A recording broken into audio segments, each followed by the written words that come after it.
ఎప్పటిలాగానే వార్తాపత్రికల వార్తా విశ్లేషణ చూద్దాం. ఇక మహాదినపత్రిక నుంచి ఏం ప్రచురించారో చూద్దాం. మహాదినపత్రికలో ముందుగా చూసుకుంటే ప్రజలకు CM Revanth Reddy new year wishes చెప్పారని ప్రచురించారు. ఇక రాష్ట్ర ప్రజలకు కేసీఆర్ మరి న్యూ ఇయర్ శుభాకాంక్షలు తెలిపారు.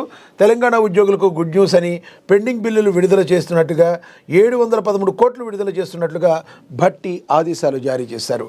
ఇక ఓవరాల్గా చూసుకుంటే మరి ఈ హ్యాపీ న్యూ ఇయర్కి ఇది కూడా ఒక గుడ్ న్యూస్గా మనందరం కూడా భావించవచ్చు. ఇక హ్యాపీ న్యూ ఇయర్ న్యూజిలాండ్లో మొదలైన కేక పెట్టిన సంబరాలను కూడా ప్రచురించారు.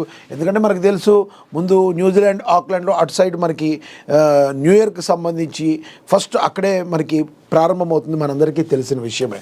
ఇక ఓవరాల్గా చూస్తే కొత్త ఆశలు ఆకాంక్షలతో నూతన సంవత్సరంలోకి ఉత్సాహంగా అడుగువేస్తున్న ప్రజలందరికీ మరిన్ని విజయాలు చేకూరాలని ఆకాంక్షిస్తూ అందరికీ నూతన సంవత్సర శుభాకాంక్షలు తెలిపారు.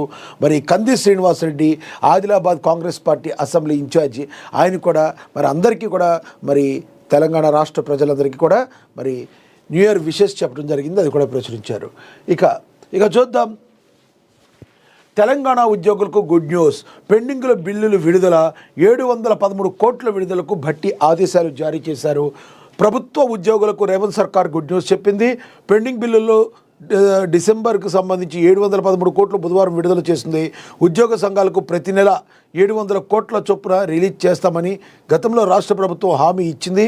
ఈ నేపథ్యంలోనే డిప్యూటీ సీఎం బట్టి విక్రమార్క డిసెంబర్ నిధులు విడుదల చేయాలని ఆర్థిక శాఖ అధికారులకు ఆదేశాలు జారీ చేశారు.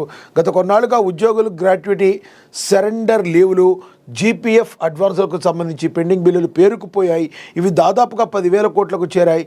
ఈ క్రమంలోనే ఉద్యోగ సంఘాలు మరి జూన్లో ఆందోళనకు సిద్ధమయ్యాయి. దీంతో ప్రతి నెల 700 కోట్ల చొప్పున రిలీజ్ చేస్తామని ప్రభుత్వం తెలిపింది.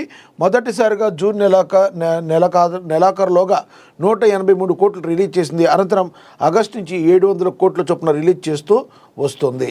ఒక రకంగా చెప్పాలంటే ఇది చాలా గుడ్ న్యూస్ అనే చెప్పాలి. ఎందుకంటే మరి ఈ పెండింగ్ బిల్లుల వలన ఎంతోమంది మరి తాము ఏదైనా వర్క్ స్టార్ట్ చేస్తే మరి తమ డబ్బులు ఖర్చు పెట్టిన పరిస్థితి, కానీ ప్రభుత్వం అంతకుముందు తనకు రావాల్సిన డబ్బులు వెనక్కి ఇవ్వలేదు.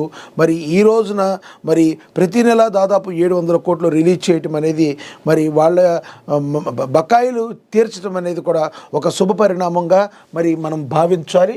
దానికైతే శ్రీకారం చుట్టింది. మరి బట్టి విక్రమార్క దీని గురించి ఆదేశాలు కూడా జారీ చేయడం జరిగిందని కూడా ప్రచురించారు. ఇక పట్నం పోరుకు సై, ఈ నెలాఖరులోనే నోటిఫికేషన్, ఫిబ్రవరి 15 కల్లా పూర్తి చేసే ప్లాన్, ఎన్నికలకు ఏర్పాట్లు చేస్తున్న అధికార యంత్రాంగం. మరి మనకి తెలుసు ఉప ఎన్నికలు కొన్ని చోట్ల అయిపోయాయి, తర్వాత మరి అదేవిధంగా పంచాయతీ ఎన్నికలు కూడా అయిపోయాయి. ఇప్పుడు పట్టణం పోరుకి సై అంటున్నట్టుగా మరి జిహెచ్ఎంసీ పరిధిలో కావచ్చు, ఇక ప్రతి పట్టణాల్లో కూడా మున్సిపాలిటీలో కూడా ఎన్నికలు రావడానికి మరి సంసిద్ధతగా ఉన్నట్టుగా మనకి మరి తెలుస్తుంది. పంచాయతీ ఎన్నికల్లో సూపర్ డూపర్ విక్టరీ కొట్టిన కాంగ్రెస్ సర్కార్ మున్సిపల్ పోరుకు సై